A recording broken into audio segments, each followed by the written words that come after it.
नमस्कार, आप देख रहे हैं नेक्स्ट 9 न्यूज़ में हूं आपके साथ दीपक गुप्ता। सत्ता के खेल के इस खास प्रोग्राम में बात करेंगे मध्य प्रदेश चुनाव 2023 को लेकर। 2023 में चुनाव होना है राजस्थान, मध्य प्रदेश, छत्तीसगढ़ जैसे बड़े बड़े राज्यों में, लेकिन सबसे ज़्यादा चर्चा वहां होगी जहां कांग्रेस जीती थी, लेकिन उनकी सरकार गिराई गई, फिर बीजेपी की सरकार बनाई गई। लेकिन क्या 2023 में कांग्रेस पार्टी इस बात का बदला ले पाएगी? और अगर बदला लेना है तो उनको सामना करना होगा अपने ही तमाम पुराने साथियों से, जिसमें सबसे बड़ा नाम है ज्योतिरादित्य सिंधिया का।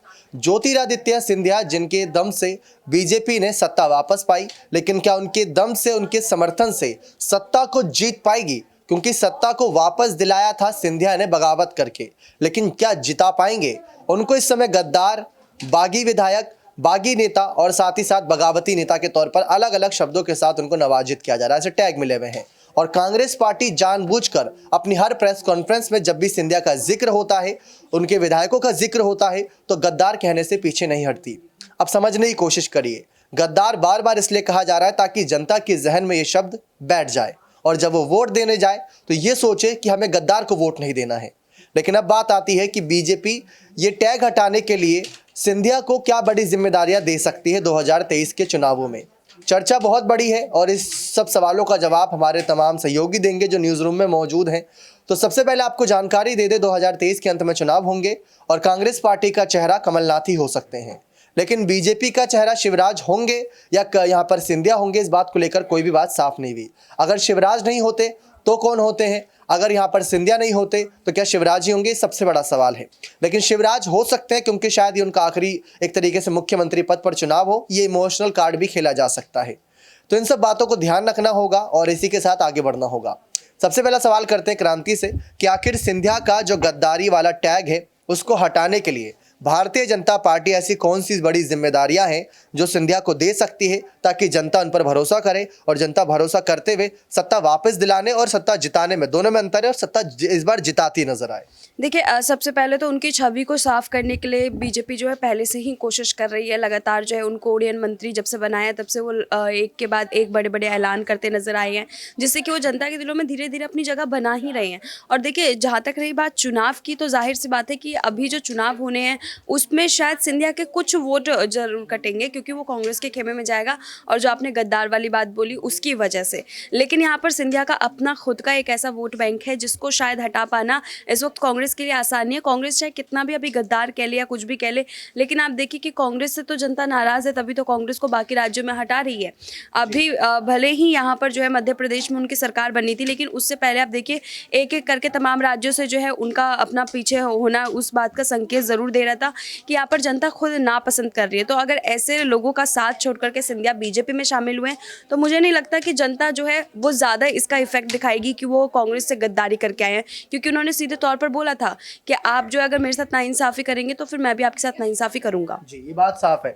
लेकिन अब जो बातें निकलकर सामने आ रही कि लोकसभा चुनाव के लिए सिंधिया को तैयार किया जा सकता है, लेकिन उन्होंने विधायकों के दम से सरकार बनाई थी और ये बात विधानसभा चुनाव की आती है और विधानसभा चुनाव इसी साल होने हैं और लोकसभा चुनाव अगले साल होने हैं।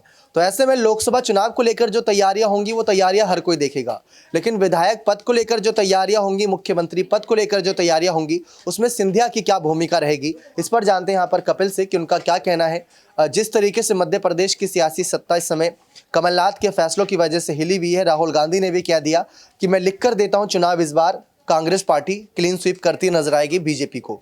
तो इस पर आपको क्या लग रहा है कि कांग्रेस का बार बार सिंधिया को गद्दार कहना और बीजेपी का सिंधिया को जिम्मेदारी देना एक कैबिनेट मंत्री के तौर पर, ना कि मध्य प्रदेश की जनता के लिए, तो मध्य प्रदेश की जनता के सामने उनकी छवि कांग्रेस पार्टी गद्दार के रूप में बना रही है, लेकिन बीजेपी उस छवि को साफ करने के लिए ऐसी कौन सी जिम्मेदारी है जो दे सकती है उन्हें? जहाँ तक सिंधिया की बात है तो उनको एक बड़ी जिम्मेदारी, अगर लोकसभा चुनाव की बात करी जाए तो पूरे मध्य प्रदेश में चुनाव जिताने को लेकर बड़ी जिम्मेदारी दी जा सकती है। तमाम जो है वो मध्य प्रदेश में सीटें होंगी लोकसभा की और वो बड़ी सीटें होंगी, और कांग्रेस चूंकि पहले ही जो है वो कह सकते हैं कि नाराज होकर बैठी है, कहीं ना कहीं उसकी सरकार जो है वो अगर विधानसभा वाली बात करी जाए तो वो गिराई गई थी। तो फिलहाल अगर सिंधिया की बात करी जाए तो उन्हें ना सिर्फ लोकसभा चुनाव जिताने की बल्कि उसके बाद भी कई ऐसे बड़ी मंत्री मंत्री पद दिए जा सकते हैं और उनको संभालने की जिम्मेदारी दी जा सकती है, जो अहम हो सकती है 2024 के अगर लोकसभा चुनाव की बात करी जाए तो। जी, लेकिन विधानसभा चुनाव को लेकर कांग्रेस कमलनाथ को आए कर रही है, क्या ये उनका फैसला सही रह सकता है? बिल्कुल, कमलनाथ जो है वो कहीं ना कहीं कांग्रेस को जिता सकते हैं, क्योंकि जिस तरह से मध्य प्रदेश में अगर बात करी जाए तो मामा से तमाम आदिवासी समुदाय की अगर बात करी जाए वो नाराज चल रहे हैं।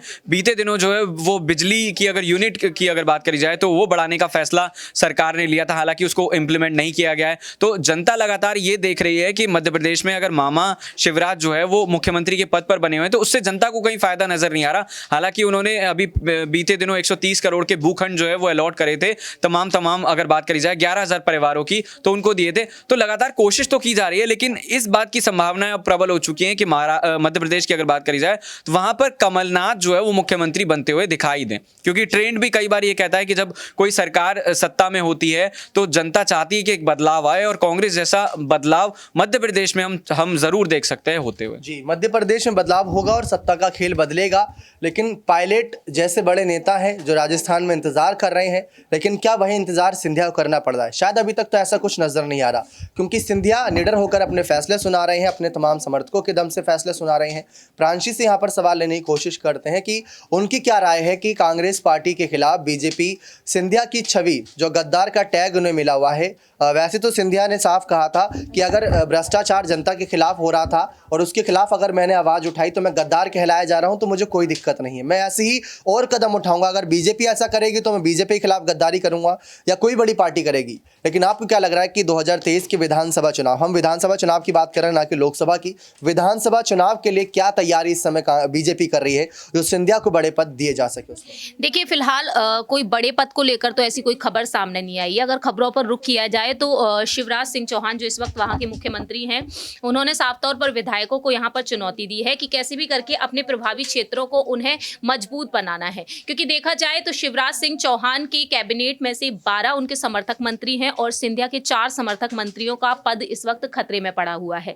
तो यहां पर देखा जाए तो उनके लिए फैसले लिए जा रहे हैं और कांग्रेस ने अपने प्रत्याशियों को पहले से ही मैदान में उतार दिया, 6 महीने पहले ही, जिससे कि फीडबैक मिल सके। जहां जहां से कांग्रेस पार्टी कमजोर पड़ रही है, जहां से कांग्रेस पार्टी कमजोर पड़ रही है उन क्षेत्रों में यहां पर अब जायजा लेना शुरू हो चुका है। तो ऐसे में देखा जाए, शिवराज सिंह चौहान साफ तौर पर कह चुके हैं कि अपने प्रभावी क्षेत्रों को मजबूत बना लीजिए। और जो ग्वालियर, जो गढ़ कहा जाता है सिंधिया का, ग्वालियर और चंबल संभाग जो है वहां के लिए कांग्रेस से अध्यक्ष मल्लिकार्जुन खड़गे ने यहां पर अब कांग्रेस पार्टी को मजबूत बनाने के लिए हाई लेवल मीटिंग भी की थी दिल्ली में, जहां पर कमलनाथ और दिग्विजय सिंह भी मौजूद रहे थे। तो इस तरीके की दोनों तरफ की पार्टियों की रणनीति मिल रही है। लेकिन फिलहाल विधानसभा चुनाव पर अगर गौर किया जाए तो सिंधिया को फिलहाल यहां पर ग्वालियर और चंबल संभाग की जिम्मेदारी दी जाएगी, जो उनका प्रभावी क्षेत्र है। साथ ही साथ उनके जो यहाँ पर समर्थक मंत्री हैं, उनको टिकट देने का काम भी उन्हीं का रहेगा। तो ये जिम्मेदारी अभी फिलहाल सामने आई है, जो अंदरूनी सूत्रों के मुताबिक दावे किए जा रहे हैं। इसके अलावा सिंधिया के लिए अभी और कुछ सामने नहीं आया है, और जो वक्त के साथ साथ पता चलेगा कि आखिरकार बीजेपी उन्हें क्या कुछ जिम्मेदारियां दे सकती है।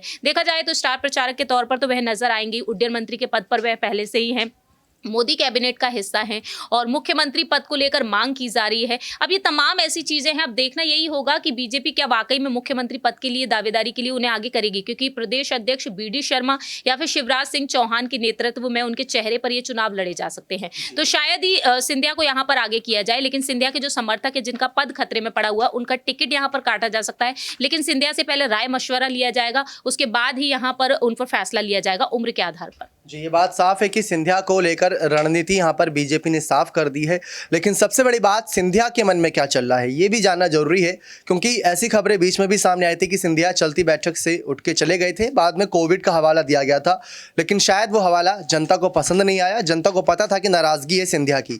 अब देखना यही रहेगा कि 2023 के विधानसभा चुनाव और 2024 के लोकसभा चुनाव को लेकर ज्योतिरादित्य सिंधिया, जिनको भारतीय जनता पार्टी के 9 नगीनों में से एक कहा जाता है, जिनको हीरा उमा भारती ने कहा था कि वो एक हीरे के समान है, उनकी कद्र करना सीखें। ये हीरा इतनी चमक फैलाएगा जो आने वाले वक्त में पूरे मध्य प्रदेश ने भारत देश को रोशन करता नजर आएगा। अब देखते हैं इसी हीरे को लेकर, यानी ज्योतिरादित्य सिंधिया को लेकर, इनके गद्दारी जैसे टैग हटाने के लिए बीजेपी और क्या कुछ यहाँ पर बड़े फैसले लेती है। बने रहे चैनल के साथ, ऐसी और तमाम जानकारियों के लिए बहुत बहुत धन्यवाद।